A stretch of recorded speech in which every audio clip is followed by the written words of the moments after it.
Lord have mercy, look at how the time goes. And welcome everybody to this episode of the Coming Home Podcast with John Allen. I am your host, trapped in Norway. And here I am my guest is laughing on the video feed here. He is a young man in service of our country, United States Army, Sergeant First Class, Rick Donnette. How you doing, brother? Good, man. Glad to be on the podcast. Yeah, man, I'm glad to be doing this. Now, we have been long distance friends, chatting and whatnot on social media for some years now. Yeah, it's been at least it's 2018, end of 2018. Whenever you guys went to the North American Championships. Yep, yes, now that was in 2016. Let's add two more years on it. Wow. 2016. Yeah. I was a drill sergeant then still. Yeah, you had me rolling with some of those comments you had about what you're experiencing, man. I love it. No, but it's fantastic to be talking to you here, and I just want to start off by thanking you for doing this. Yeah. Tell people what your position in the Army is. Tell people what you do there. I think this is exciting. Okay, so my position right now is I am one of the master fitness trainers at the first ever Tactical Athlete Performance Center. The center was basically the idea and dream of Major Donnie Bigham. You know him. I love that guy. Yeah, so, and it's funny, he briefed this plan probably as far back as 2012. He was my company commander in one of my units, and we were on deployment. He was, kind of pitching the idea of this. And to some of us, it was like, hey, man, that sounds like a really, really good idea. But knowing the Army and know how slow they are to... It's a big machine, Yeah. And the powers that be are always like, well, I didn't have that, so I don't need it. Right. And me and Major Bigham kept in contact. I was coming off the trail, being a drill sergeant, and we ran into each other at a post-master fitness brief. And he basically asked me what I was doing, and he told me that he'd got the go-ahead to get this building open. He said he needs some help, and I was like, absolutely. Well, I tell you, that is the man right there, Donnie Bigham. Shout out to that brother. I met him in the Virgin Islands. We were both on the U.S. national powerlifting team, and I got to tell you, I knew right now, he's in the Army now, but he has a prior career in the U.S. Marines. Yes. I'm a Marine as well, as some of my listeners know. And I knew that he was a Marine, or at least had been active duty at some point in the Marine Corps, just by the way he talked. He has a United States Marine Corps voice. Am I wrong? Yeah, no, not at all. And it's funny, we'd have special guests come, and, we would be giving them this tour of the TAPC, and he would do his spiel, and everybody kind of would take a step back and oh man, what do we get ourselves into? Because he's in your face. He has a very in-your-face, very intense demeanor. Yes. But behind that is a very intelligent man, a very kind man. He's a mastermind. Absolutely. I love that guy. So that he headhunted you and brought you, because Donnie is a world champion. Of course. So that he saw the talent and the capabilities that you have. That says something for what you do as well. That says something about your capabilities. So Major Bigham had a hand in kind of molding me as an infantry squad leader. So, we spent a lot of time together prior to this. Oh, okay. So you guys were actually, okay. You did duty together before this. Okay. I didn't know that. Yep. So he's kind of a mentor to you. Yeah, absolutely. And, I would tell you this. He tells a story to everybody about how we met. So we get this new company commander. We heard he lifted. We heard he's in shape. My platoon at the time had by far the most in shape group of men I've seen since I was in the Ranger Regiment. Okay. And he's coming down to see what we're doing for PT because he's heard the same thing about me and this squad leader named Andre Bermudez. And he comes down, and me and the guys are like, "Hey, spread out. Let's keep saluting him, right?" So we're playing a game with him, right? Yeah. So he's like, "Well, that's cool. Let's do some more PT." So we get down and do push-ups, and he was attempting to try to break us off, but we had the spirit and the heart to match him. You know what I mean? So we've had a pretty good relationship after that. Man, that's fantastic. I tell you, now I've been quite a few years out of the Marine Corps. I'm a little bit older. I'm a lot older than you. I almost want to call you son, but I don't, out of respect. But there is something about those relationships that you build when you're in military service. Right. I had a little bit of a taste of that as a police officer in the United States. It's a special kind of bond. It's a special kind of friendship, and you're living it right now. It's forged through hardship, Absolutely. shared hardship. You bleed together. It does something to you. Yeah. Yeah, absolutely. Absolutely. So this center that you work at, the Tactical Athlete Performance Center, that is the only center of its kind in the U.S. Army, correct? So it is the only center of its kind for a lot of reasons. One, we have, and I'll have to send you some pictures, we have some of the best equipment that you can find in the strength and conditioning market, if you will, as far as equipment goes. Secondly, we are the only facility that is staffed by, our GS-12s have master's degrees, and they've been at the collegiate and special operations level. Okay. There are other facilities. There are other facilities on other installations that have a big training facility feel, but they don't have the credentials for it. They also don't have the green suiters that are working alongside the civilians to help translate. I see. What's going on. Yeah, because I would imagine they have their schooling and all of their knowledge and all of their application on a civilian side of things. How does that work to bleed into a military practical situation? In other words, how do they help teach you guys how to apply this in wartime conditions or to prepare soldiers for wartime conditions? So for me, I think it translates well because both of our coaches have had strength coaching time with football teams.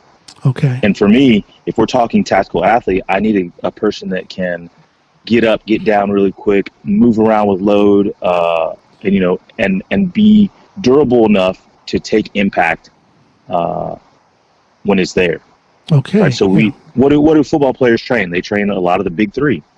There you go. Yeah, the power movements. Yeah. Right.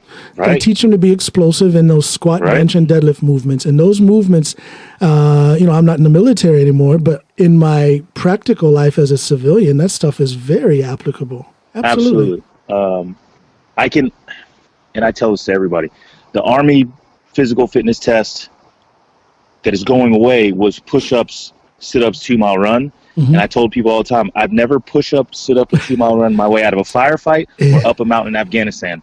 But I can tell you every time that I took a step up a mountain, it was like doing a single leg lunge or squat or some kind of hinging motion. So all of those things are applicable. So the fitness test is going from the 2-mile run, the push-up, and the sit-up thing over to what? What is the new Army physical fitness test look like? Army combat fitness test is a 3-rep maximum deadlift. It is a standing power throw with a 10-pound medicine ball. It is a variation of push-ups that they haven't decided on, but it's going to be some kind of hand release or T push-up. Okay. It's an event called the Sprint Drag Carry, where you have a 90-pound sled that you'll drag 25 meters and back. You'll pick up a set of kettlebells and run them there and back. You'll do a couple sprints. You'll do some side lateral stuff.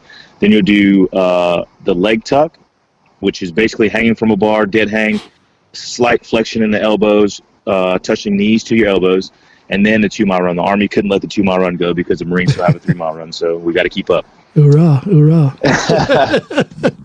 We got to try and beat each other at everything, don't we? Absolutely. I mean, the American Army just went to a 22-week infantry OSIP program where you guys were doing 12 weeks of basic and then 11 or 12 weeks of infantry school or something like that, or whatever your schooling was at the time. So we're finally graduating to that. Okay, interesting. Yeah, the Army's changing rapidly right now. It's a new Army. Let me ask you for the deadlift. Are they looking at 3 reps according to body weight? Is it a certain percentage of body weight, or how's this? So you want my honest answer? Give me the honest answer. All right, so it is not a body weight deadlift. Okay. Yet. I'm going to say yet. And I'm not saying I know the future, but I've being a master of fitness, being one of the Human Performance Office representatives, I've gone and seen enough of these things. Yeah. And I'm telling you right now, if we don't make this a by body weight thing, the whole gender integration thing, out the window. Yeah, because the female is required to do not a female, but a male or a soldier, gender neutral, infantry or combat armed soldier is supposed to deadlift 200 pounds 3 times. Okay. And that's a lot. Period, regardless of body weight. Regardless of body weight, regardless of gender. They can forget about having any female past that unless they are, unless they are on a already very strenuous strength and conditioning program. Because there are ladies who can deadlift that much. Sure. But there aren't that many, and I bet you the percentage of women who can do it in the Army is much lower than it is in the general population. And the question is, does she become a one-trick pony after learning how to deadlift 200 pounds 3 times? Right. So you go, the sled is also 95 pounds, right, for the sprint drag carry. That's a large percentage of some of these women's body weight. Huh. Now, how much pull do you have, if I can use that word, when it comes to making policy for these things? You are the NCOIC, correct? Yes, 0. But you have 0 pull. Right. I'm going to talk to Donnie.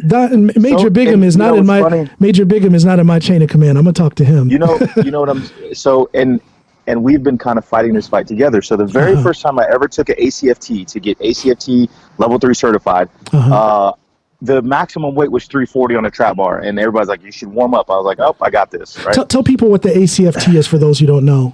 That's basically a trainer Army certification. Combat Fitness. Yes. So the ACFT level 3 course is for you to be able to go out and administer the test, and also OIC and NCOIC the test to validate the test, and also train people under you to be able to be graders and lane validators. Okay. Yeah, I didn't mean to interrupt, but I thought it'd be important for people to know. Yeah. It's okay. So go ahead. Keep talking. You guys are trying to fix this. Right. I go to this ACFT, and 340 is the max weight. I'm like, okay, I can do 340 3 times. Not a big deal. So pick it up the first time, put it down, reset my hips, go to lift again. They're like, hey, you're a no-go. And I'm like, why? Right. I'm like, why? They're like, well, you're not supposed to stop working. I was like, do you even know what I'm doing? Wow. They were like, long story short, the Army as a whole is not schooled up enough on true strength training and true conditioning to really be administering tests like this. So what I feel like is important, what I feel like could happen, and the TAPC could be the result of it, is NCOs come to the TAPC and they train with us and they coach with us, right? And they learn, and then they go back to their unit.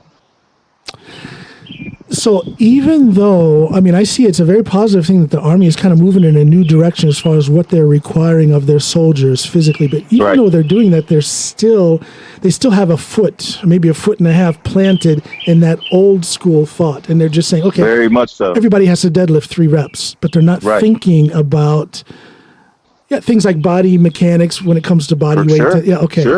Sure. Well, fortunately, I lost the video. Can you hear me? There you go. Now you're back. Now you're back.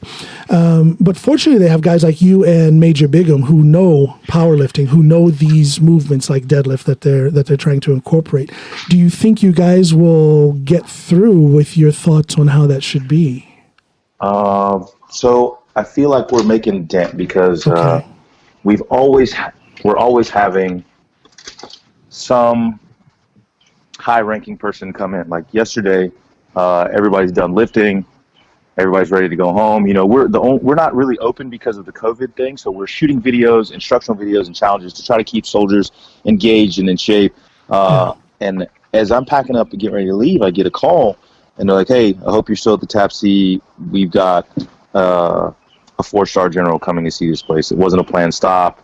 So those are our times to engage and be like, "Hey, this is why." What we're doing is necessary. Right. That's when you need to speak up when those guys with the stars on their shoulders show up. Absolutely. Yeah. Absolutely. Yeah.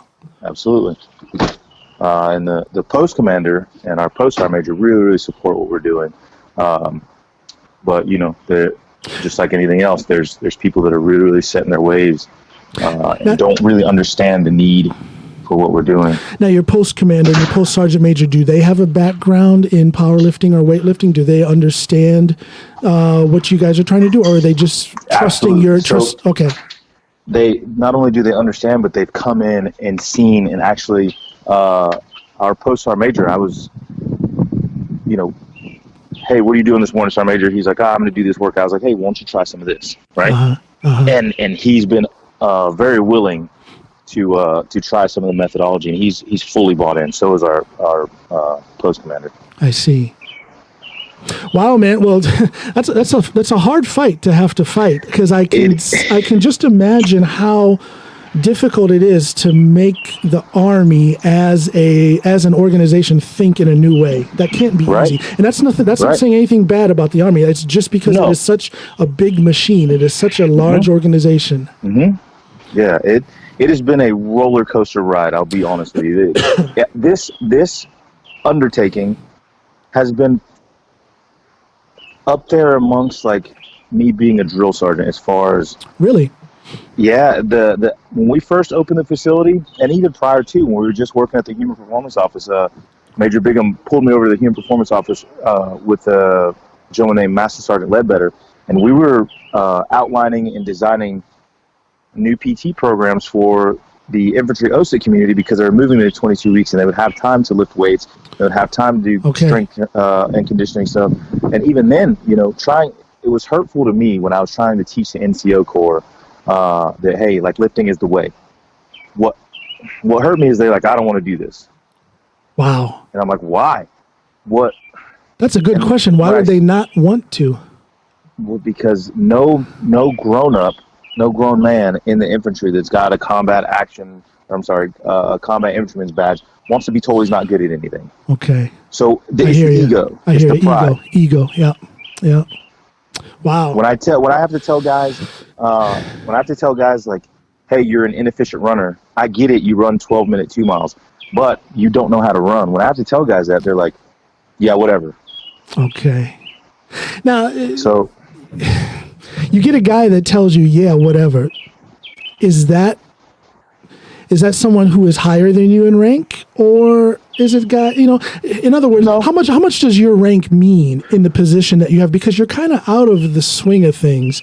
You're not an infantry unit. You're not directly in charge of troops, so to speak. I will tell you this. I try to approach what we do always as an NCO first, but as an NCO, I'm not much different than a coach or any other leader in that aspect.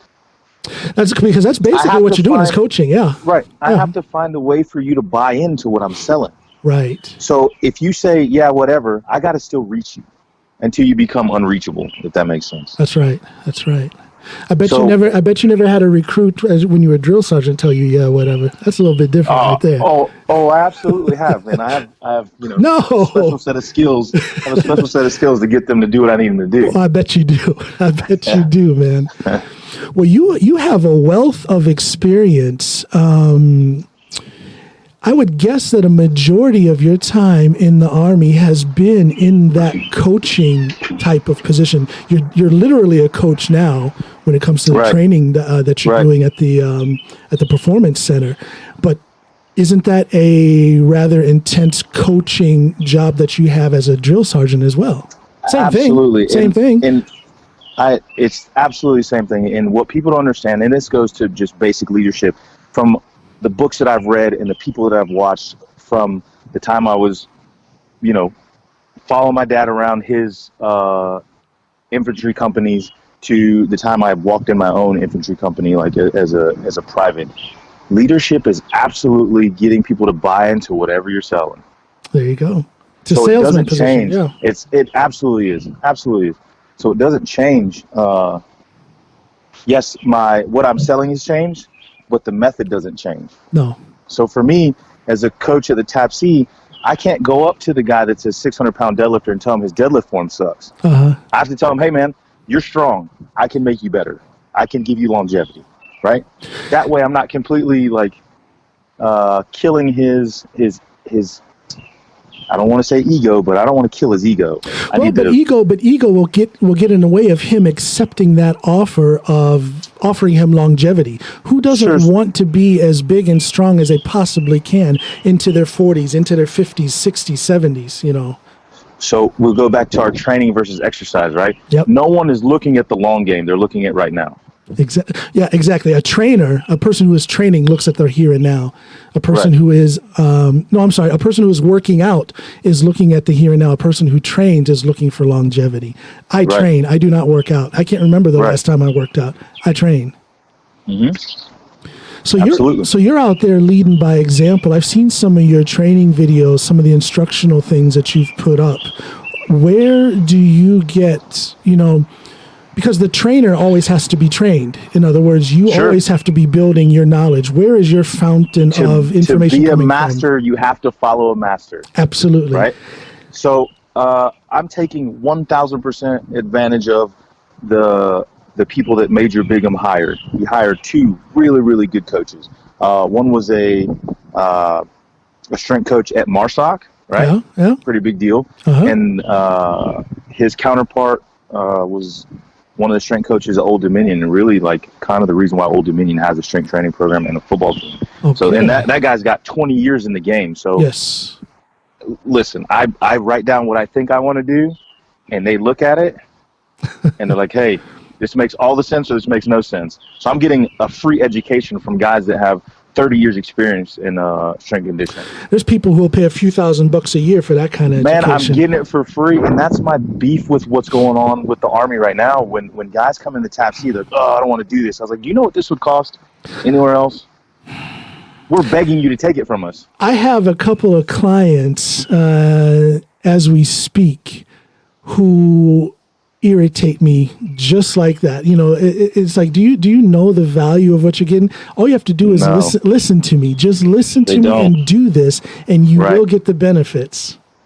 Mm-hmm. But they always want to throw in, but I think, or but what if, oh yeah, but why? Stop thinking. I'm doing it for you. Exactly. I've watched you move. I know what you need. Just execute. Just execute. I feel your pain. It's rough, man. It's absolutely rough. Absolutely rough. Now, how long do you, is there a set amount of time that you'll be at that duty station at the TAPC, Tactical Athlete Performance Center? Is there a certain amount of time, or will you be there indefinitely?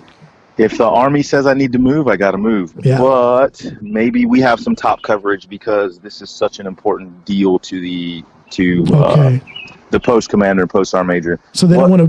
What hurts the Army? No, go ahead. I'm sorry. What hurts the Army all the time is that we don't keep any continuity. Yeah, I was just going to say, I would think that if they want to build up TAPC like they say they do, like I'm sure they do, that they would keep some consistency with the personnel there. Right. Especially the green suiters, because we're the ones that translate the smart stuff that the coaches are, exactly. So that cooperation with the civilian side, well, I'm sure that's key to the success of TAPC. Absolutely. They're coming. They work with us every day. We see them every day, every morning. We got a really, really good team. We've all bonded pretty well. So that's good. And we're willing to take on any challenge, any customer at this point, because we're really trying to get this out there. Okay. Yeah. I'm listening to the birds and stuff in the background there. There's a lot of podcasts. So I was going to ask you, do you miss this stuff? I mean, it's like 80 degrees right now, and I'm standing outside. It's beautiful. You know what? 80 degrees. Every picture I see, it's super cold where you're at all the time. Yeah, but 80 degrees is a little too hot for me now. I've adjusted to the temperatures here in Norway. Skin's thick now. like today was probably, 55 degrees, and I had to throw on a jacket, but I was sitting in my chair in shorts and flip-flops. And just a little jacket on, and I was fine. No, if it gets up to around 70, that's hot enough for me. If it's over 70, if it's over 70, I'm sweating and uncomfortable and a little bit irritated. So no, I miss a lot of things about America, but not the weather. Not the weather, right? Let me ask you a question. How much does that weather play a factor into your recovery? I've seen some stuff online and on TV about some of the people in those countries that are real big into like natural cold baths and stuff like that. Yeah. So do you guys use a lot of that stuff in your programming? I do not personally. I know a few strongman competitors here in Norway who do. They'll just go and jump right out in the ocean. Like right now, a lot of the inner fjords and some of the lakes up in the mountains are still frozen. And of course, all that melt off water is running down into the fjords. And I have friends who live well north of the Arctic Circle who just within the last couple of days have put videos out on YouTube, on Facebook where they're jumping in the ocean. Hey, they're better humans than I am. They're better humans than I am. I don't think they're human. I think they're part whale or something. Yeah, something. No, something. but I again, I have adjusted to the weather. I would, if I think back when I was living in Chicago, I'm from Ohio, but I lived in Chicago for a while. And those Chicago summers are real humid. Yeah. And I always felt like I recovered faster in that heat. But that could be an age thing as well. I'm older now. Absolutely. So recovery, I've had to do different things now with the way my training program is set up. Right. But I do see. No, go ahead. This is a perfect segue into the question that my buddy Joe Todd, the guy I told you about earlier. What's his name?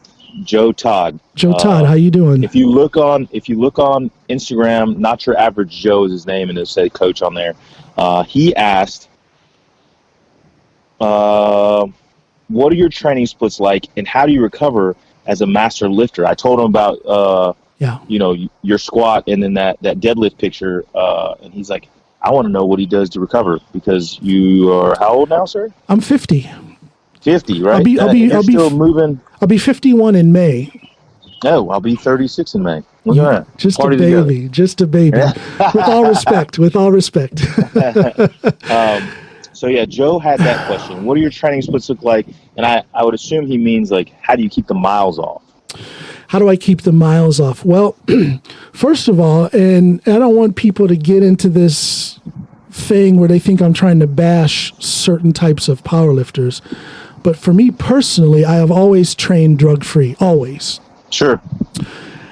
And within that whole concept of training drug-free, you have to think differently about recovery.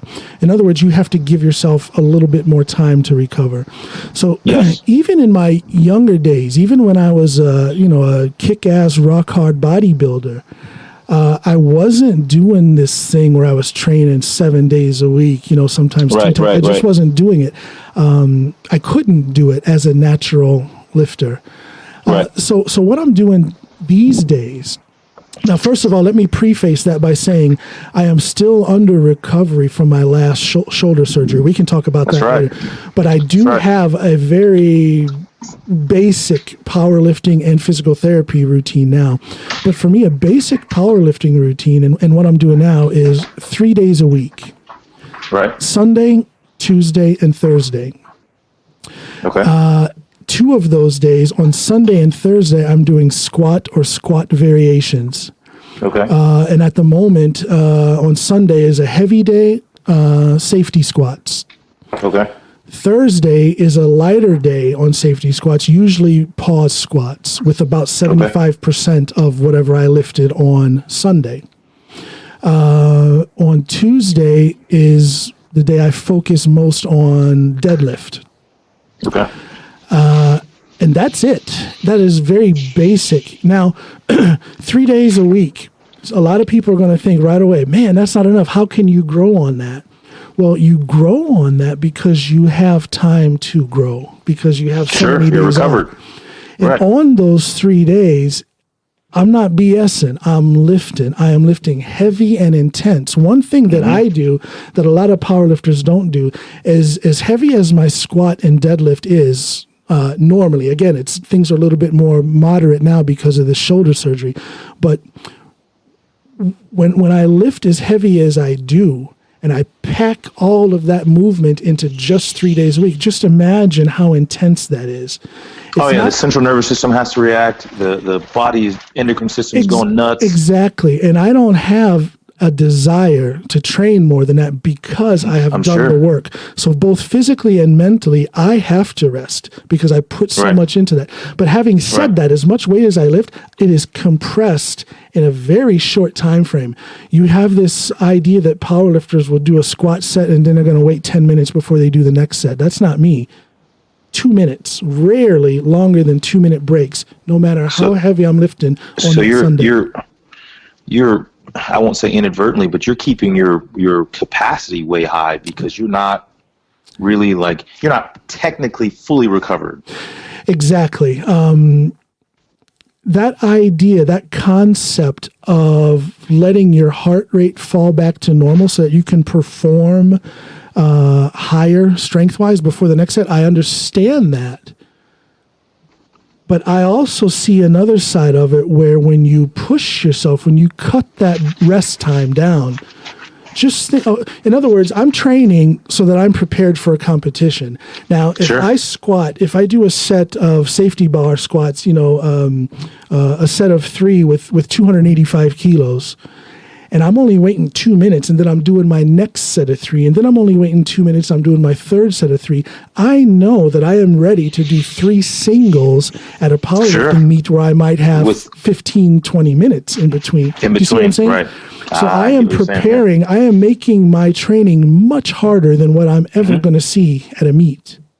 And that, that's not much different than what we should be doing in the combat arms environments. Let's make the training so incredibly hard that when the real dance comes, there you go. You're ready to dance. You're ready to dance. Yeah. And I don't believe that. Now I am a super heavyweight. That's an 120 kilo plus class. But as a 120 plus lifter, I'm incredibly lean. In other words, I have a ton of muscle on me, more than some of these other guys who are, I'm also fairly short. I'm only 5'8". So there's a lot of guys that are up, 6'4", 6'5", and they might outweigh me by 20, 25 kilos, but I'm stronger than them because I have packed more muscle and more cardiovascular capability into this 5'8", 135, 140 kilo frame. Have you ever taken a DEXA scan? No, I haven't. I would love to do that. Yeah. I would love to do that. Listen, if you get the opportunity, I need to see those numbers immediately. There are places here in Drummond, here in the city where I live. I should just pay out of pocket and just get it done. You should. It would be something fun to share with my followers on social media. Yeah. Also, it would be just a good thing to know what that percentage is. I let myself get slightly, pretty much out of shape after that last shoulder surgery I had last May. But since then, I've cut my body weight quite a bit. I think I told you this. I'm on my way down to about 125 kilos. At my best as a bodybuilder, I was around 110 kilos. I think I can look just as good as a bodybuilder 20 years ago. Yeah, so I think the powerlifting, what powerlifting does to the physique is much more pleasing than the single joint, lots of reps, lots of movement. So there's a thickness and density that comes with a lean powerlifter that you cannot replicate in bodybuilding.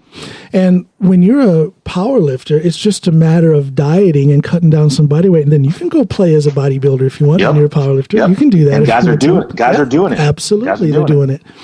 I don't know if you remember an old cat. His name was Sylvester Anderson. I do know who that is. Yes, he was a Marine. He did both powerlifting and bodybuilding. He was known for doing a powerlifting competition, winning, and then cutting weight, and then a week or two later, step on a bodybuilding stage. That's insane. It was insane. Now, let me ask you this: how do you feel about the current trend? I won't say current trend, but the thought that powerlifters are these fat, out of shape guys, and some people almost playing to that notion.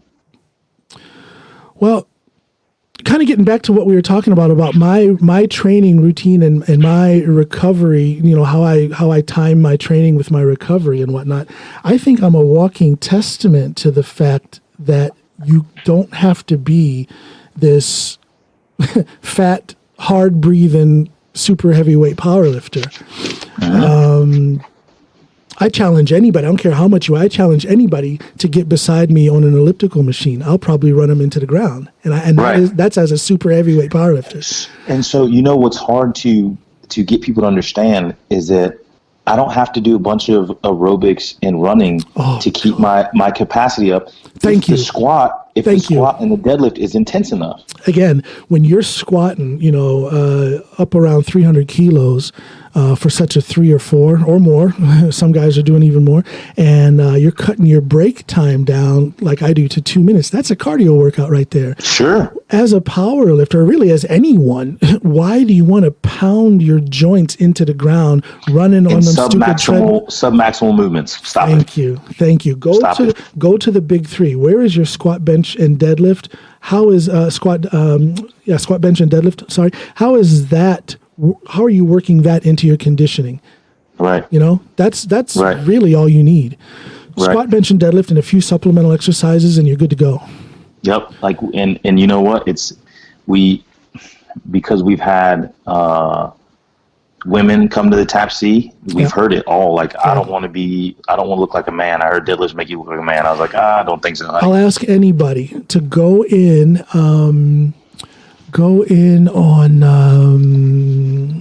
what would that be? Go in and just search up the Norwegian female powerlifting team and look at those ladies there. I'm trying to think where would be the best place to find that. I don't know. They can just do a Google search, Norwegian female powerlifting team. And I challenge anybody to try and tell me that they look like men. Those are some of the most beautiful women in the world, and also some of the strongest. They outranked the men's powerlifting team last year at the Worlds, if I'm not mistaken. That's insane.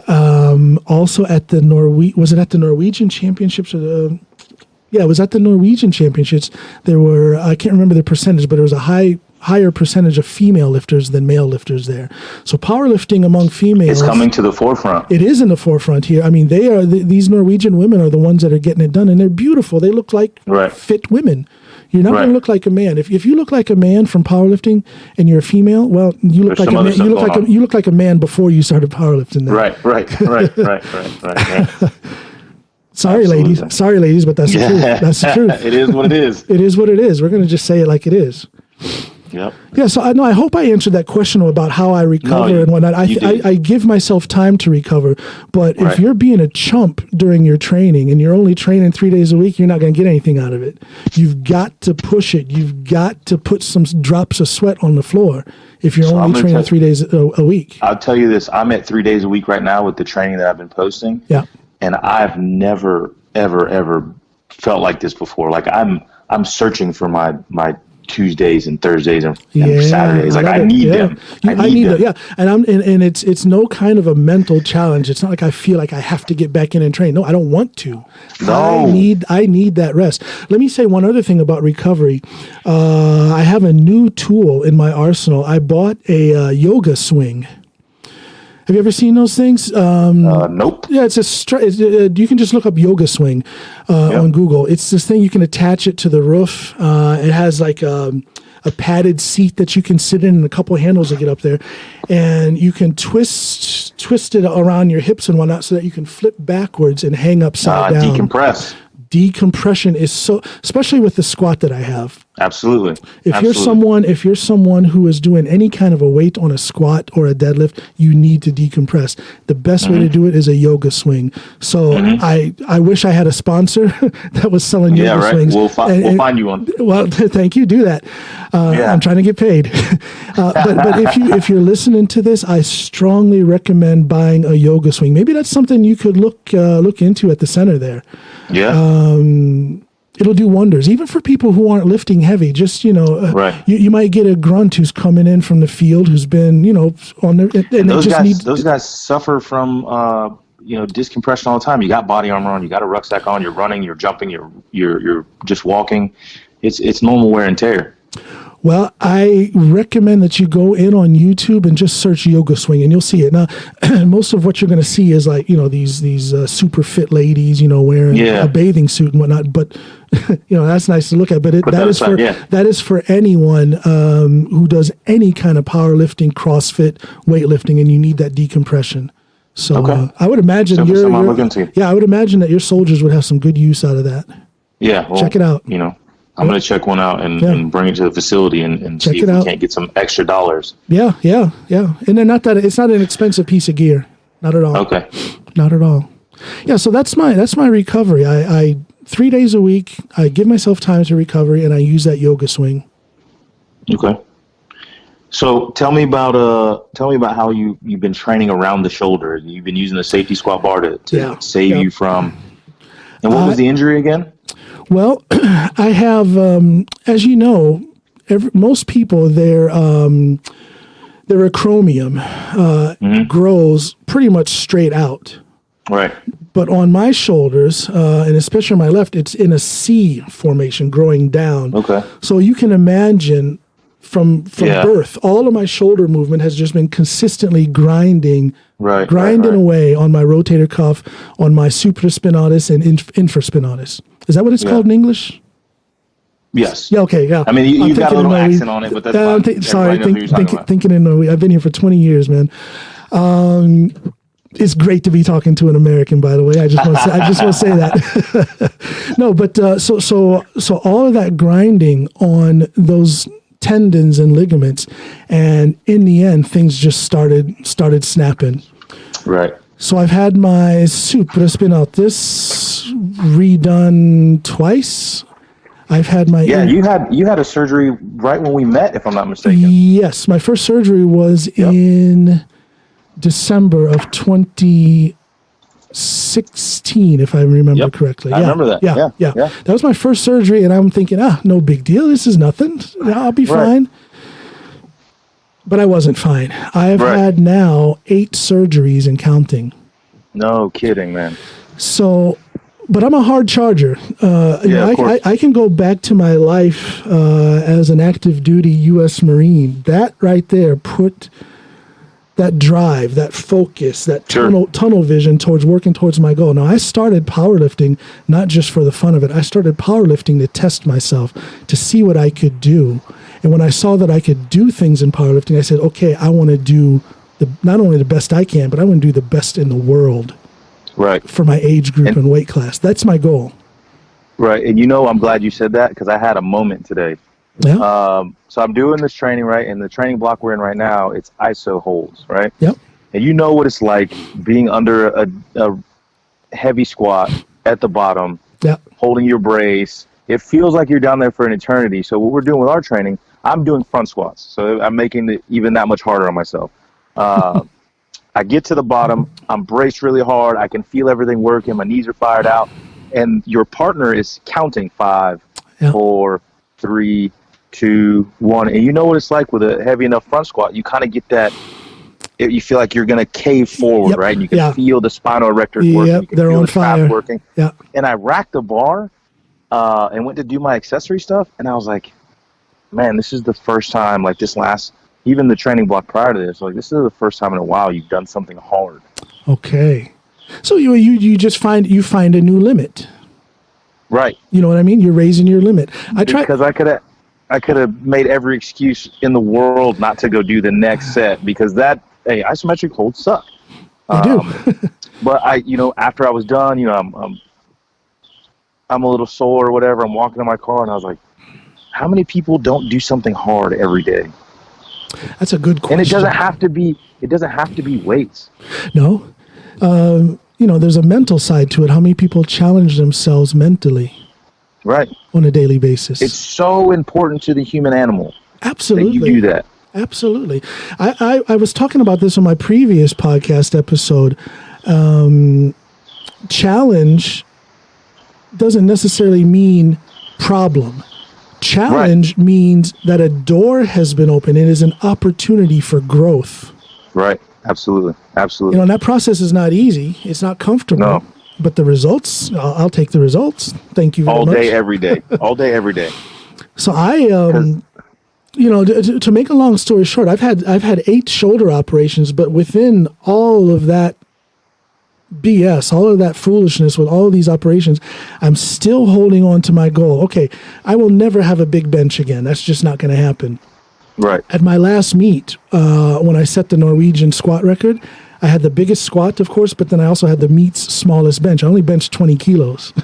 Right. And so that's my new standard right there. Okay, Right. so within that, without being able to bench, what can I do to get better? Well, I can still build my squat and I can still build my deadlift. So the challenge is to continue growing even though I have these shoulder issues. You just don't stop, or I don't stop. I just can't stop. Right. Right. So That's awesome, man. It's me. That's just the way it is for me. I have to keep making myself better within this world of powerlifting. Have to. Right. Yeah. And why not? You're Why given not? a gift. I'm so aware that I have a God-given gift of longevity. Like I said, I'm 50 years old, and a God-given gift of strength. So that's a good combination. I'm just going to use it. Use it. Absolutely. Yep. That's awesome, man. Yeah. Well, all right. One more question from me, and then we can BS some more. So one of my buddies that works with me, Sergeant Glover, he was the one that asked about the Cohen Philippi deadlift program. And he's like, can it be used for squats and deadlift? Why or why not? Now I'm trying to remember. Squats and bench. Yeah, the same setup, the same percentage growth and whatnot.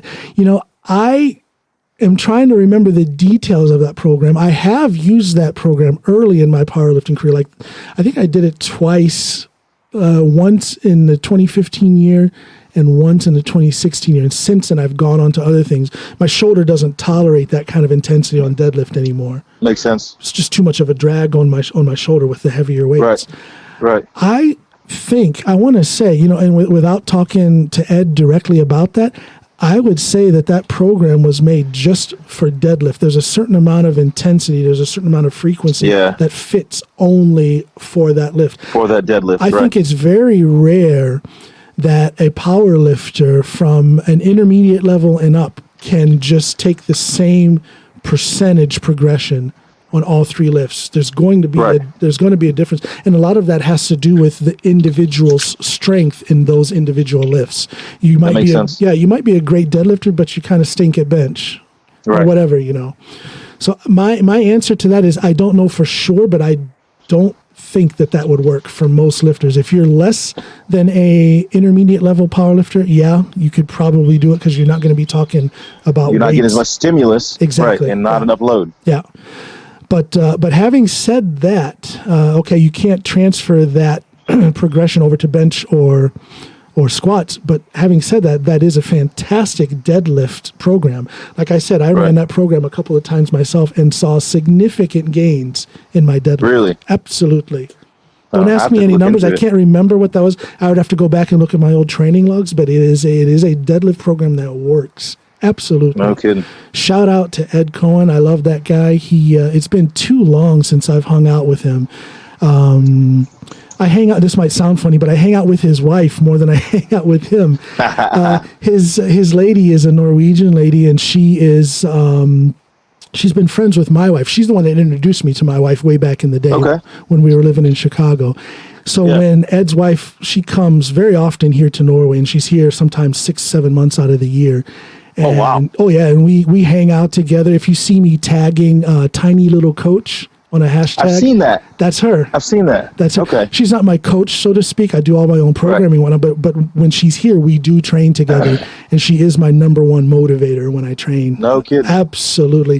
When I train, and if I'm filming and documenting, the first person to see that film is her, either because she was there at the gym with me, or if she's back in the States, I send that film off to her to get her thumbs up and her approval. Love her to death. She is my she is my absolute best friend. I love her to death. I met Ed first, and then through Ed I met her, and then through her I met my wife. So we're kind of like no kidding. Yeah, that's family. Yeah, well, absolutely, and I say that it's been too long since I've had the chance to hang out with Ed. It just hasn't matched up. He actually came to Norway to do a seminar. There was a strongman competition here in Norway, and he did a seminar there. And I just couldn't get up there because it was maybe a week after my last shoulder surgery. I was all moving around. Oh God, I was all messed up and just, yeah. But shout out to Ed. I love that guy. Yeah. That's someone I would like to meet for sure. He is one of the most, how can I say that? He's one of the most intense people I have ever known. And yet on the other side of that is just an ordinary, down-to-earth, kind-hearted soul. Yeah, I've stumbled upon some kind of video of him like showing somebody some knife stuff, and I was like, "Oh crap! Yes. Look at the other side of this guy." Yes. And it wasn't just like he was showing them knife stuff. The look in his eyes, his stance, like everything just seemed like it was ready to pounce, like an animal would. Yeah. And I was like, "Holy crap!" Like I've seen that in other martial artists that I know, and I was like, "That." He trains, he trains fighting skills, whether it's knife or grappling or whatever. He trains that stuff at least a couple times a week. No kidding. And there's a certain amount of intensity. I tell you, people see his training videos and they see how much he lifted. And that was, of course, impressive. But what impressed me the most about Ed was his mental preparation before each set. Yeah. He would sit on this bench, he would chalk up, he would wrap up, and he would just get this look in his eyes. It's like something you see in a... I'm going to war. Yeah, it's like something you would see in a Marvel comic movie with somebody just getting prepared, putting on their Superman cape or something. Really? And just... I would just get chills, goosebumps up and down my arms watching. Because you know what you're witnessing. Exactly. That's what impressed me, because if he didn't have that focus, he wouldn't be able to do the lifts that he did. Of course not. There's a physical side of it that's obvious for everyone, but the mental side, that is underneath all of that. That is the foundation of all of that. And I think that's something that people, coaches, trainers, athletes miss. You have to be mentally prepared to put in the work. Yes, maybe you've got all the physical tools, but if you can't go to that place, and sometimes you got to go to dark places to get some sets done. Absolutely. If you can't go there and just call on it immediately, you're gonna have a hard time. Do you have a mental preparation routine? How do you get yourself pumped up? I use the same thing for whether it's combat oriented, whether we're doing some kind of drills or actually overseas prior to like putting my gear on, or even in the gym when I know I'm about to do a hard set. I listen to orchestral music. Okay, yeah. And there, I believe the human is a bunch of frequencies, and there's something about orchestral music that can put me in this mood where like I'm 110% focused, and if I have to switch or flip the bat switch, it's right there. Are you a musician? So I grew up in a very musically inclined family, but I just never stuck with me. I played the trumpet for a little while. Dad played the sax, plays the drums, or played the drums when he was young. Mom could sing, sister can sing. It didn't stick. You went to the army. But I will, I will tell you though, like I grew up listening to the good stuff. Like I'll never forget one of my favorite CDs coming up. My dad would put in Live at the Greek or the Yellow Jackets. A lot of jazz stuff, and that stuff always spoke to me. Yeah. Wow. Music is a big part of my life. As you know, I do. Obviously. Yeah, I am a musician. I'm sitting here in my studio. You probably see some of my guitars behind me. So this is where I do all my recording. And I had I guess I was pretty fortunate as a child. Now my mother was very musical. She had a beautiful singing voice, and she played piano. And then we were a church-going family, so we would hear the singing, the gospel singing in church, in black church, as you know. Yeah. So she was the gospel, the old school 70s R&B and soul, all that good stuff, and jazz as well. And then my father was more of a classic rock type of guy, Rolling Stones and Neil Young and stuff like that. So I kind of got both sides. Beautiful blend. Oh yeah, absolutely. So I hope that comes out in my music. I don't know what this stuff is I'm putting out, but it's kind of it's got its roots in a mix of both of those styles. So it's funny you mentioned that gospel, like that heavy gospel voice that you hear come out of a lot of black churches. There are these women in the UK that have a little bit lighter complexion that are belting out the same stuff, and you hear them. So I fell in love with this group. It's it's Hannah Williams and I can't remember the name of her band, but man, she Hannah can belt it Williams. out. I have a couple of her songs on a Spotify playlist. She can go. Yes. She can go. She's from England? I didn't know that. Yeah, she's from the UK, if I'm not mistaken. I did not know that. Okay. Yep. Sounds like a black woman to me. Sounds like a black woman from wherever. The South. Yeah. Wow. Right. Okay. Interesting. Yeah. Yeah, but I try not to put any limitations on myself as far as what I'll listen to. We were one of the few black families in a small country town in Ohio where I grew up. So most of the music around me was what the white kids were listening to, the stuff that we call classic rock today. Sure. So there's a lot of that in the music that I listen to and the music that I perform. I think I have a good mix. I like being able to hop back and forth on both genres. sides. Yeah, absolutely. Yeah, kind of gives me my own style because nobody here in Norway is doing things like that. Norwegian music is in some ways it's very American, and yet you hear it's Norwegian. Really? So for me to have my American background, such an eclectic American background when it comes to music, makes me kind of unique. Especially as a lyricist here in Norway. Yeah. Fun stuff. That's awesome. Stuff. That's awesome, yeah, man. Yeah, I was telling some of the guys, I showed them the picture of your deadlift, and they were like, man, how does he get down like that? I was like, well, one, he's super mobile. And I was like, oh, he's a musician too. They're like, what does he do? I was like, I don't know. We'll figure it out in this podcast, I guess. I do, I'm a musician. And within that, I'm a songwriter for other artists and bands. Okay. I've written a few albums, among them a country album. I can say with a clear conscience, normally I do not like country music. I think it's boring. Right. But this guy is a Norwegian friend of mine who has a country background, and he needed a lyricist. He's not, English is not his first language. And I had written a bunch of songs for some other artists. He liked it. So I sat down and put my mind in that place that it needed to be in to write country lyrics. No kidding. So I've written metal, hard rock, country, and all that stuff for others, and then you have my music, which is So I'm a musician, I'm a songwriter, podcaster, stand-up comedian. That's a lot of fun. Yeah, I can imagine. I speak fluent Norwegian, but I do my stand-up routine in English. I have to be myself. I have to put that. That delivery. I have to put that American delivery into it. Right. So I'm a little bit unique. Whether it's good or not is for the audience, but I am definitely unique. It's different because there's not a lot of, I'll just say there's not a lot of black Americans doing stand-up comedy here in Norway. In Norway, right. It's just not happening. What was that like, the move, if you don't mind me asking? Moving from the States. From the States to here? Yeah. Yeah. It was kind of traumatic in the sense that, let me without rambling, let me try and tell this story. I had been a police officer in the Chicago suburbs from 96 until we moved here in June of 2002. Right. And the reason we moved here is because I quit that job. I was a narcotics and gang detective. Oh, wow. And we were running a case on a pretty significant gang.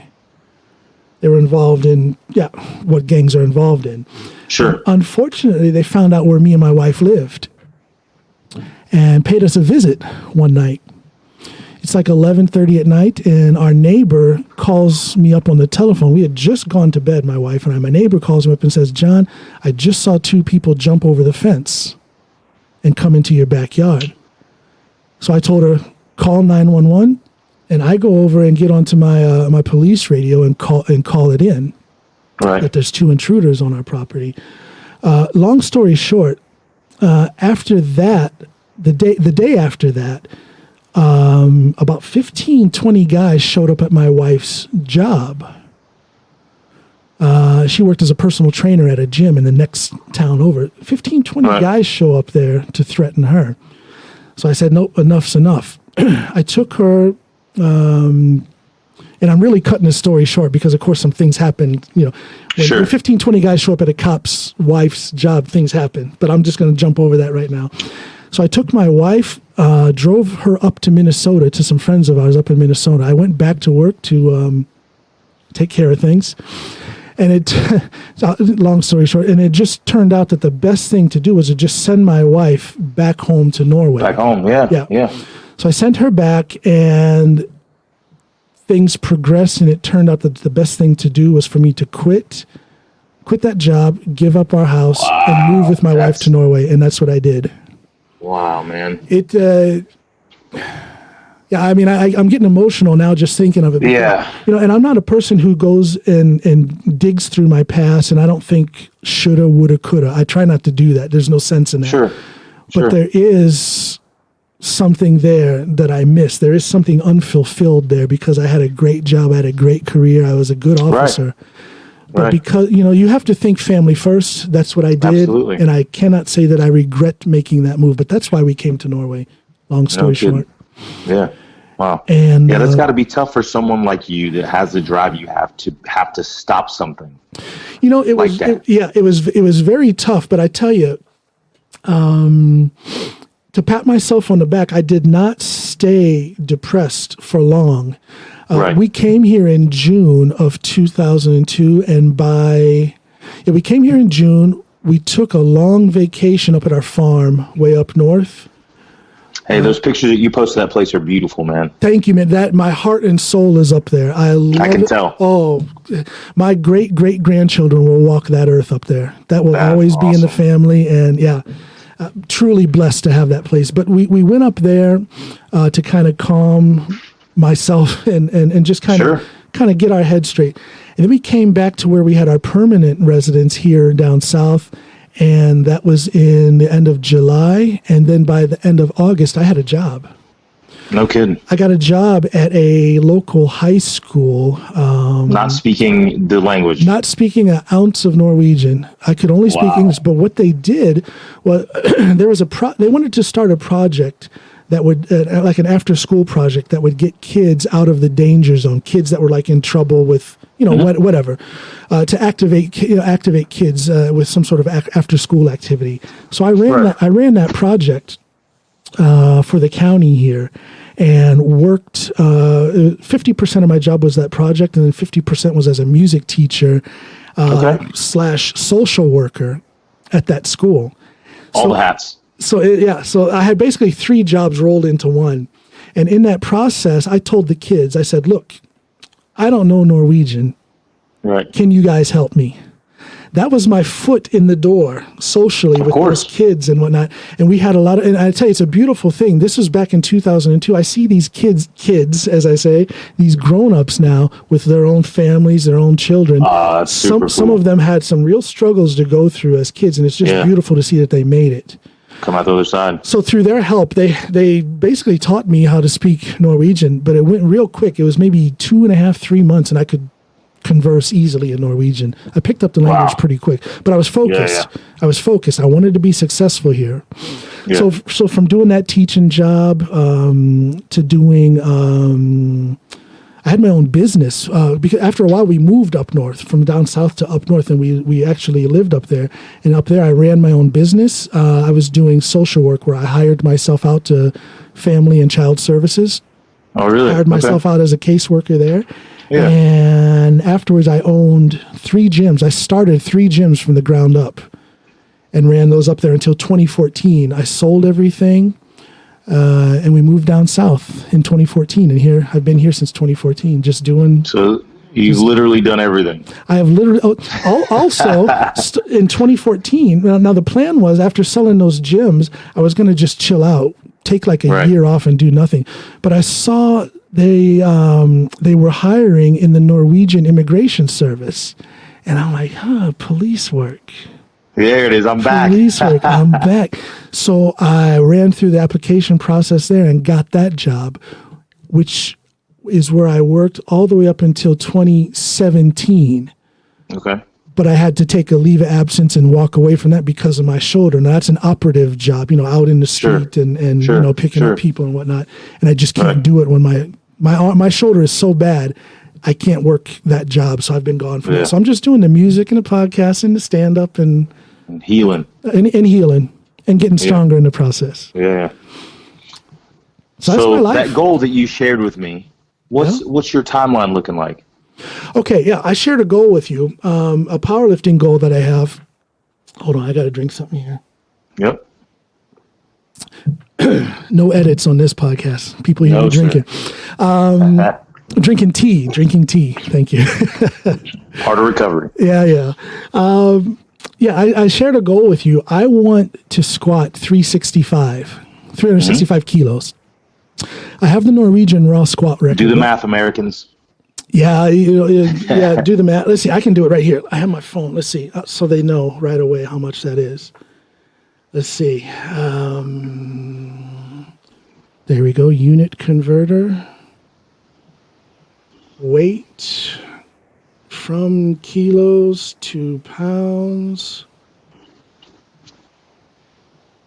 335. Okay, right now I have the Norwegian raw squat record at 335.5 kilos, and that's 740 pounds. And my goal is to squat 365, which is 804 pounds. Jeez. Now, I'll tell you why I picked that number. First of all, I picked that number because I really think I have it in me. I have squatted fairly recently with all these shoulder problems. I've squatted 350 in training. Down to... I think you posted that video, if I'm not mistaken. That is to be found on my social media somewhere. Yeah. Right. Yeah, I saw it. Maybe it's on Instagram. Yeah, it's out there. 350 in training, down to competition depth, and everything was great. So I know that I have 365 in me. Yeah. But above and beyond that, now I'm going to tell you how Ed Cohen motivates me. My friend and brother Ed Cohen. I was talking to him. We were talking mess on social media, chatting back and forth. And I said something about his head being the size of a buffalo head or something like that. I don't know. I don't remember what I said, but his retort was, well, you can't say anything because you haven't squatted 800 pounds yet. And I'm like, okay, well. There's the fire. I'm just going to have to squat 800 pounds so I can talk that mess. Yeah, you don't have a choice. Right. No, so above that, actually, that's the first time I started thinking that he literally motivated me to set a new goal to squat 800 pounds. But since then, I've squatted, 350 in training, 342.5 in a meet. It wasn't sanctioned for a world or for a Norwegian record, but it was at that point, or it still is actually the highest amount of weight squatted in Norway. Raw. No kidding. 342.5. But it's 335.5 that's the record. So that's my goal. Yeah. 365. I'm going to do it. That's awesome, man. I know you are. Time frame? See, because do you set those type of constraints on yourself when it comes to stuff like this? Constraints? What do you mean? Do you set those type of time constraints on yourself when you're going after something so great? I have a time frame. See, my training is very well thought out. It's not willy-nilly. I don't go into the gym ever and not know exactly what I'm going to lift. Right. I have it. It's all written out in whether it's 8-week blocks, 10-week blocks, 14-week blocks, or whatever. So the way things are now, my shoulder is so bad, and now with the coronavirus, my gyms are closed, so I'm just training body weight exercises here at home. But my shoulder is so bad, I just can't train with the intensity that I need in order to raise my squat. I would like to do it by the end of next year. I would like to break that Norwegian record and squat 365 at the regionals for my region in Norway by the end of 2021. So awesome. That's a long-term goal. I'm not looking to do this tomorrow. I'm not looking to do this in a month or two. Of course. I'm talking over a year out, and I have the patience. Chip away at those. I have the patience to do it. I will make it happen. Yeah. And I think a lot of things that people don't understand about goal setting is there's so many 50-meter targets in that 1 year that you have to chip away at. Absolutely. To keep yourself accountable. Absolutely. Without mapping out an entire training process from now until I try to go for that new record. I would say that I'll probably have a series of maybe the 8 months before that meet. I'll have a series of 10-week training blocks that will go in waves. The first training block will go up to maybe 75% of what I want that max to be, and then I'll go down. I'll work up again to the next block that'll be at maybe 80%, and so on and so on. Just a Right. series of blocks and just working slowly up. I need to Yep. know that I can do the work. And at the end of my training blocks I'm never trying to do a single. Probably Sure. that training single at 350 is the last time I ever did a training single.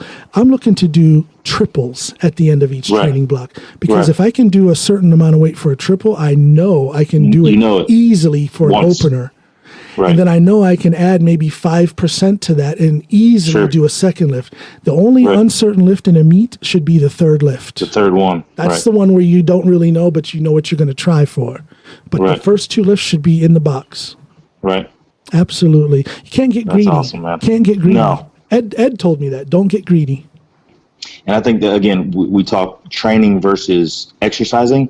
I don't think the average gym goer understands that. Like, when someone says, I want to add 50 pounds to my bench, I'm like, man, do you know what kind of feat that is? Exactly. Unless you're in that novice, like, that novice area, 50 pounds is the world on top of you. Exactly. You know, I want to put 15 kilos on my squat. What is that? 15 kilo, roughly 30 pounds on my squat. Right. And I'm going to take over a year to get that done.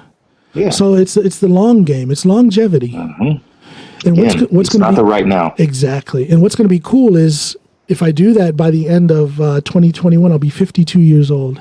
That's awesome. There's That's a no feat, such man. thing. No such thing as too old to be strong. No such Right. thing. Right. Right. And so that's another driver for me, man. You hear a lot of, I can't tell you how many times I've walked into restaurants or local bars and I try to keep my circle around me very, very small and very, very wise. So I just end up hanging out with older people. Right. Okay. And all of them will tell me every once in a while, you know, when you hit this age, you know, you're not gonna be able to do that no more. And I'm like, you're wrong. I don't want to hear that. The worst thing anybody can tell me, especially these last few years with this series of shoulder surgeries, is be careful. No, I'm not going to be. I'm going to be smart. That's not my style. I'm going to be smart. I'm going to be. What's the word in English? I'm going to have a routine that I'm going to hold myself to, and I'm going to be smart about it. But I will not be careful. I call it controlled recklessness. That's it. Controlled chaos is my saying. Good God, this guy wants to squat 365 as a 52-year-old. That's crazy. But I'm going to do it. I'm going to plan it out. I'm going to be very methodical with that. But careful. Right. I ain't got time to be careful. No, that's boring. But let me tell you something about not, it's a good thing to keep your circle small. And it's always a good thing to look up to people that are older than you. Most of my friends actually are older than me. So I feel you on that. But sometimes you can look at that guy who's, 10, 15 years younger than you. I look at you. You motivate the heck out of me. And you're 15, 16 years younger than me. Yeah, and I see the work. I see the work that you do and what it does for people. And then when I think that you're not doing it for just the people in the streets, you're doing it for the United States Army. Right. There's something beautiful in that, man. For me, it's that I'm doing this type of work because it's not popular, but it will give guys longevity. There's too many guys my age in the Army that are like crippled. That is such not because of combat wounds, because of overuse and silly planning and uneducated decisions about PT. Like, hey, I'm going to lay it out. That is such an important job that you're doing. I hope the right people see the importance of what you're doing. I hope they do. Yeah, I do too. Man. Because it makes all the sense in the world. You talk about recovery. Being in the Ranger Regiment, everything was run, right? Yeah. You got to run. You got to be thin. Yeah. Well, I've always been a good runner. I would say that's something my parents gave to me. They were both track athletes. Okay. I can go run back-to-back 5 miles at 32 to 35 minutes and not really like hurt myself. But what about the guy that can't run at all? Right. What about the guy that like sucks at running? And we were too ignorant at the time to be like, hey, the guy that can't run, maybe running more isn't what he needs. Maybe it's technique fix. There you go. Right. So how many guys did we ruin in the last, 10 or 12 years? Not only technique, but there's also lessons in recovery. We talked about that. Sure. The recovery is, I don't know how focused. I'm just trying to think back to all those years ago when I was in the Marines. There was no talk about recovery. Everything was about running your ass to the ground until you're half dead. There was no recovery time. And that is something that we really harp on in the TAPC. And that was, Major Bigham's big driver. I'd never forget. He'd been in meetings, talking about these basic trainees. having off days or active recovery days. Like, no, what do you mean active recovery? They're 19. They don't need to recover. Like, yes, they do. Man, that's just the wrong way to think. I hope the right people are listening to you guys. Yeah. Man, yeah. Major Bigham. I need to get Donnie on here. I need to get him on this podcast just to hear him talk. I love his voice, man. He's got that. It'll definitely be a shock for your listeners. His voice is just so in you. But don't be afraid of him, people. He's a sweetheart of a man. He's just a good guy. Yeah. Major Don Bigham. Yeah. Man. So, what does a work day look like for you? What time do you start? What time are you finished? Or does that fluctuate? So it fluctuates depending on customers, right? But before the Corona thing happened, we were in the doors at 5. Our first crew would show up at 5:30 or 6, and it was about 160 students that we were doing strength training, conditioning, and some kind of tactical circuit with. Now, when you say crew, let me just interrupt you. When you say crew, what kind of a grouping is this? Is this like a combat platoon, or is this a? So that is the goal, to have a combat platoon come in, and throughout the day work a whole battalion. But right now we're working with the OCSs and your infantry basic leader courses and stuff like that. And the reason why we've kind of reached out to them right now is because they will affect the entire Army. When they Those are the leaders, they're going everywhere, right? And we've also got the senior leaders course as well for the enlisted.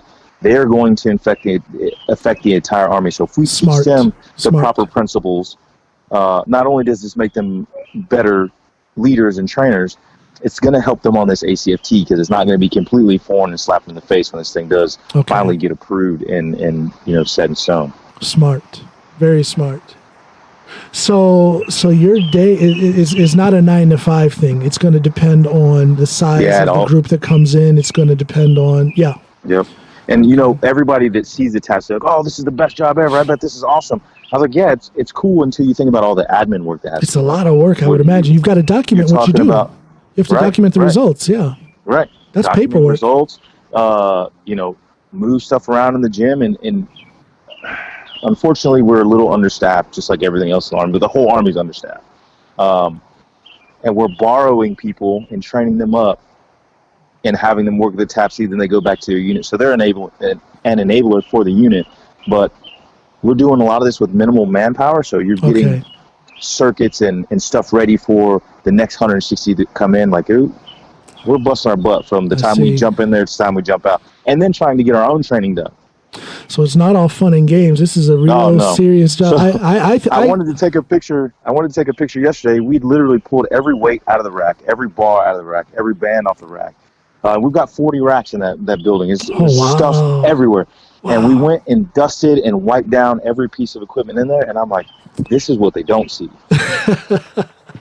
Man. Well, it was just today that I discovered you guys' Instagram page. I didn't know that was there. And I saw there were quite a few training videos that were put up there. Right. And so, it's going to become more of a hot topic because of the coronavirus.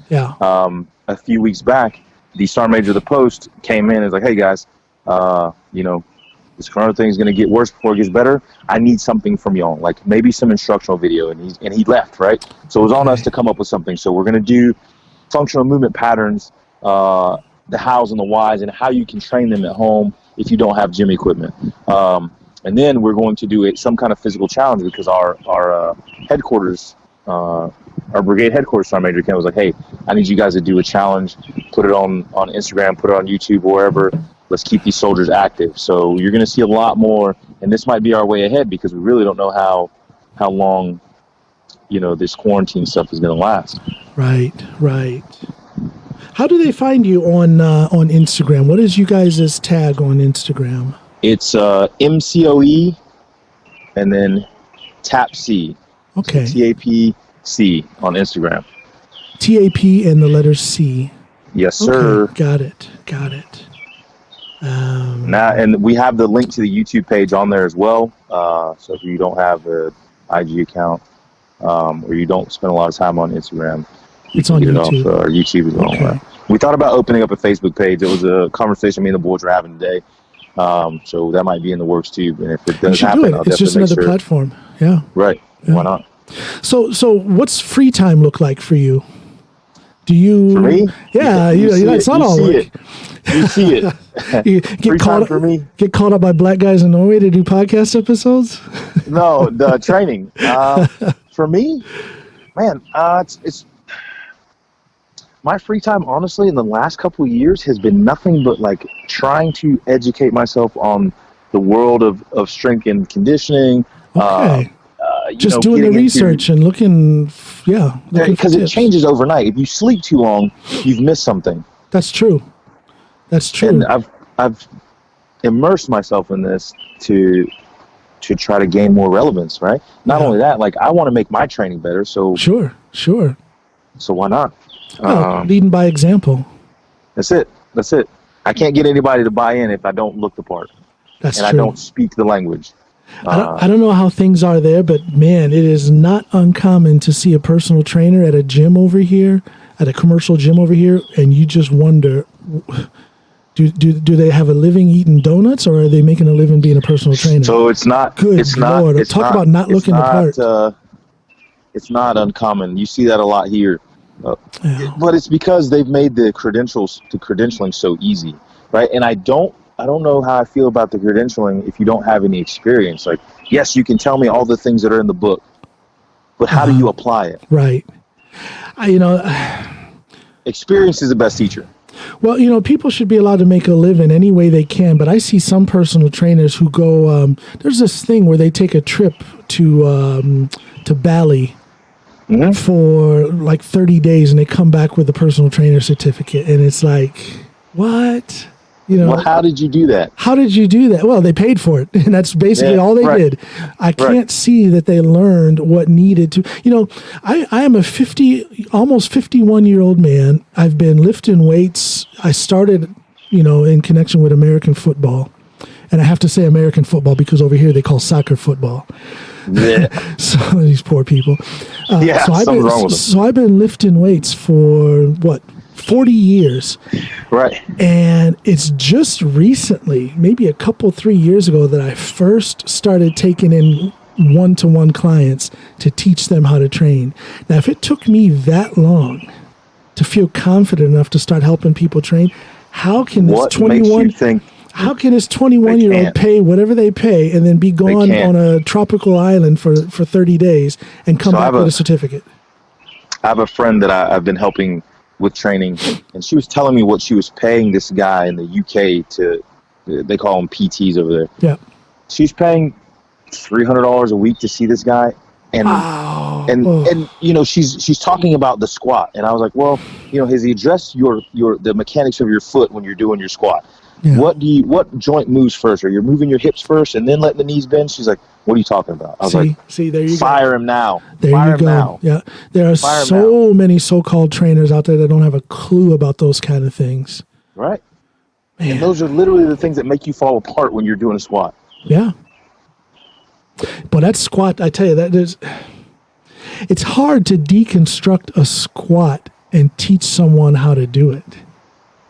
As good as I am at it, it is so hard to teach that to others. So I don't know if I found a dumbed down way to do it, or I've just had so many very in tune people, but it hasn't been hard for me. For me, it's the deadlift. Really? Oh, I hate it. Huh. Well, we need to pump. If I could not teach the deadlift and the kettlebell swing for the rest of my life, I would not do it. Wow. No, I don't know. And the kettlebell swing is easy for me to do. The deadlift is easy for me to do. But for some reason, I can't get, I don't get the verbiage down to these people and into their ear and into their brain fast enough like I can with the squat. The squat is really easy for me. Man, I don't know why. I just cannot. For me, I don't know. Well, everybody has their strengths. Everybody has their weaknesses. Sure. Yeah. So my strength is squatting, but my weakness is teaching others how to squat. So that is common, right? I can shoot. Yeah. I can shoot with the best of them. Uh-huh. As a drill sergeant, that was my weak point. Wow. Okay. Yeah. It was hard for me to teach it. Now, how many years were you a drill sergeant? 2 years and 6 months on the dot. Yes. Enjoyed it? On the dot. You enjoyed it? Oh, here we go.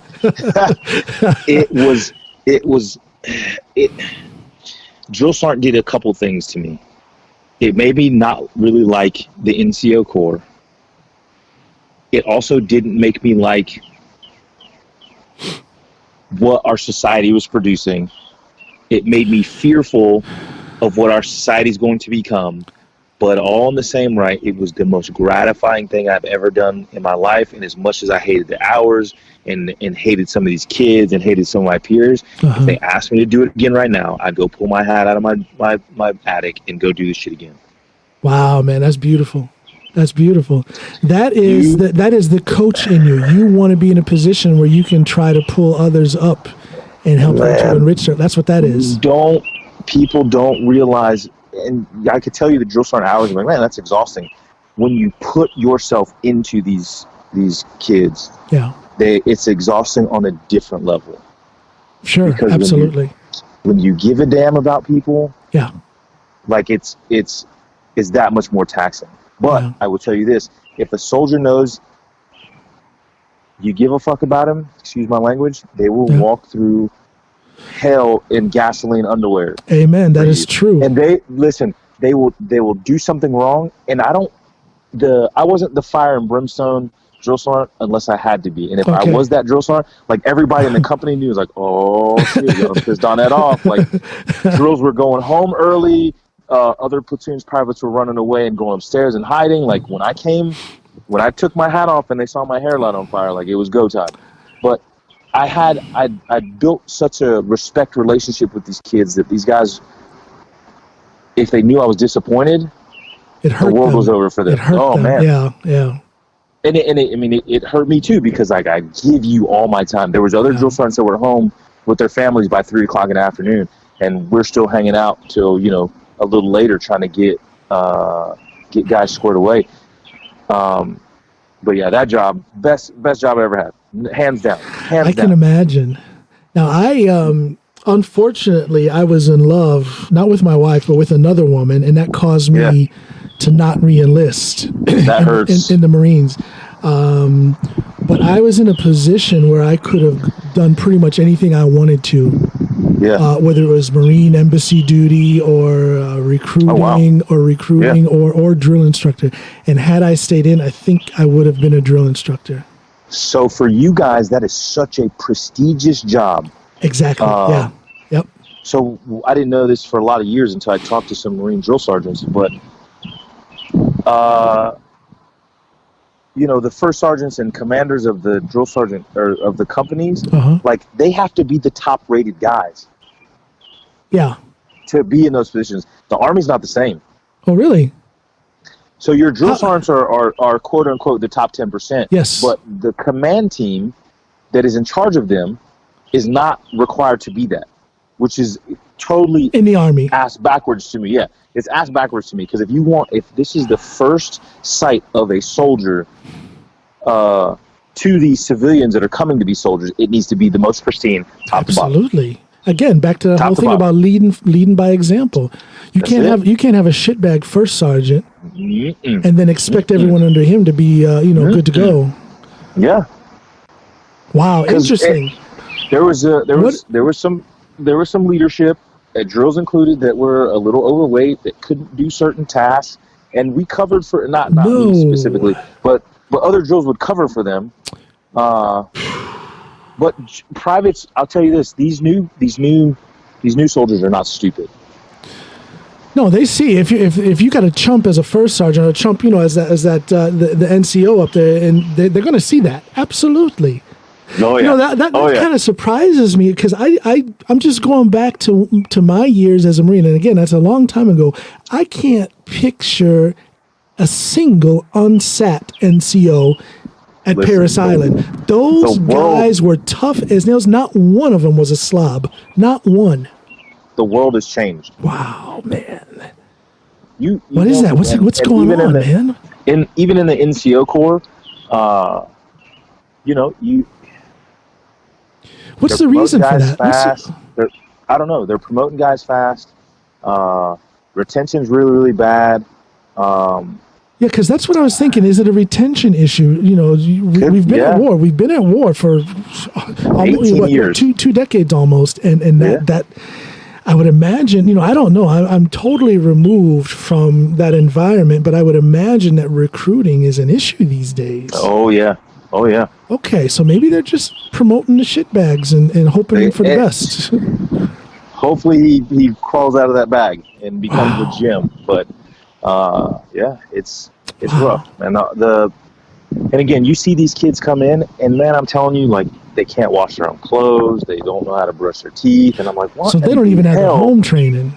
Mm-hmm. And you know what? As a drill, I would yell and scream at them about this stuff. Like, why can't you wash your clothes? Like, what the is wrong with you? I showed you how to use the wash machine. And then you meet their parents, and you're like, I'm sorry.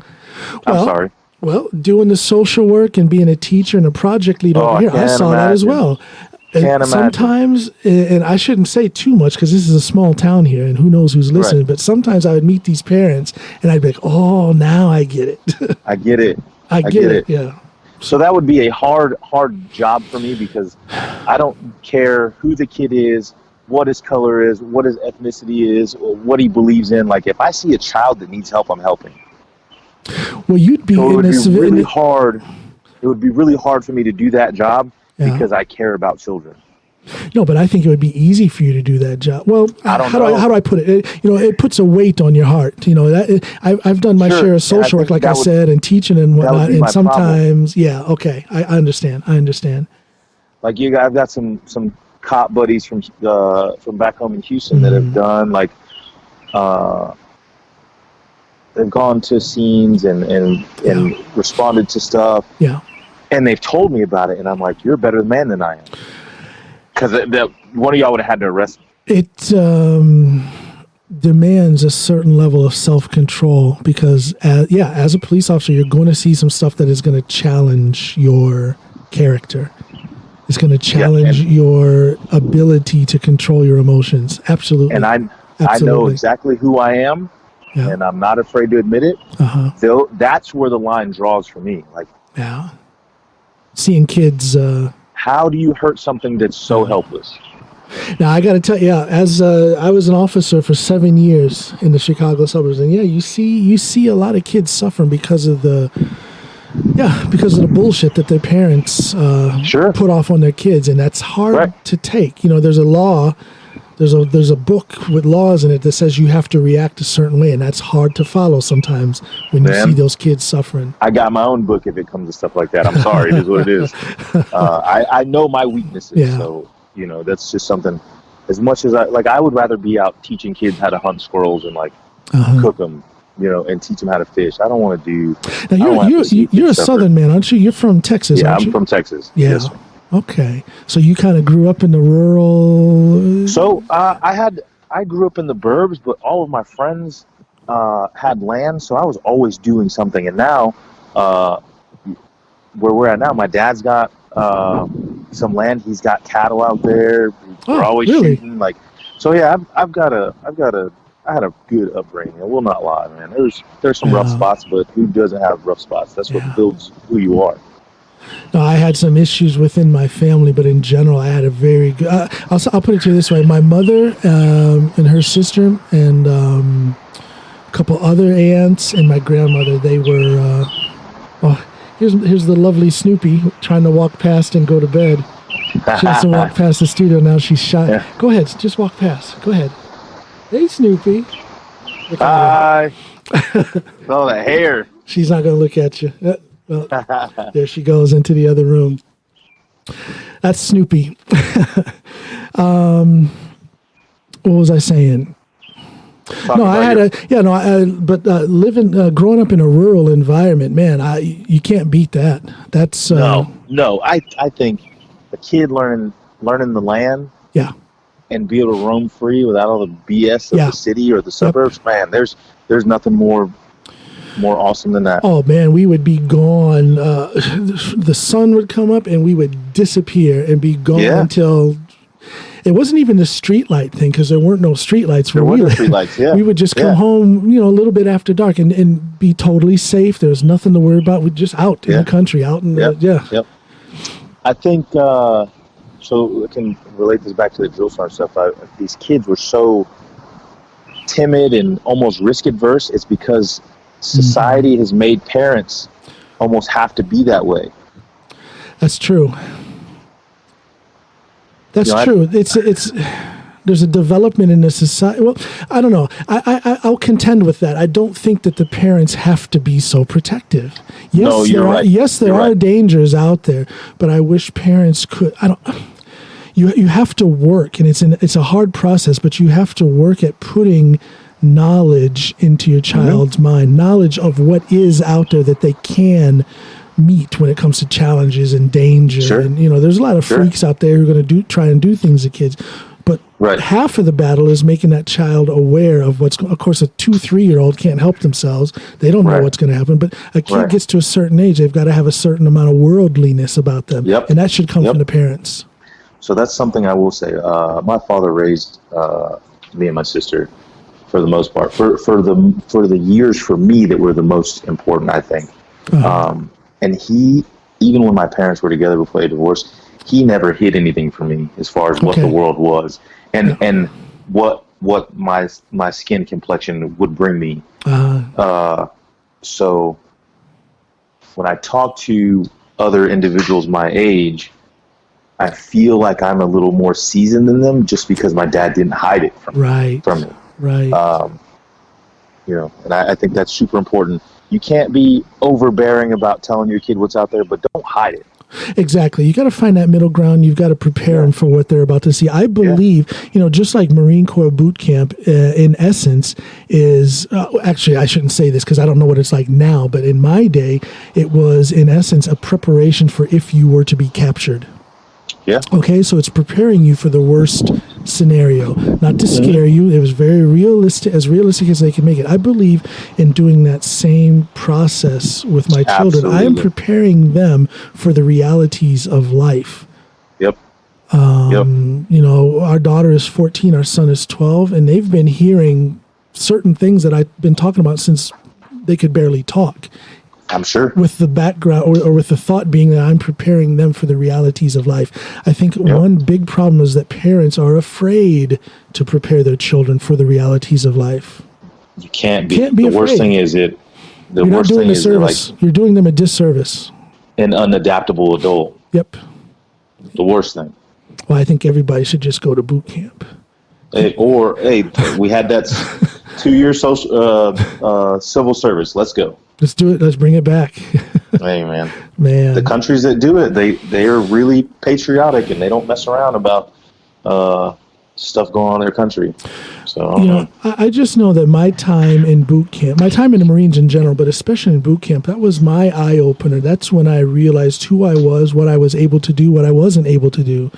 And my thought is, why can't everyone experience that? Why shouldn't it be mandatory that people either join one of the military branches or, as you say, do some sort of civil service and learn a little bit about giving back, learn about challenging themselves? I think we're missing something. We're missing something there.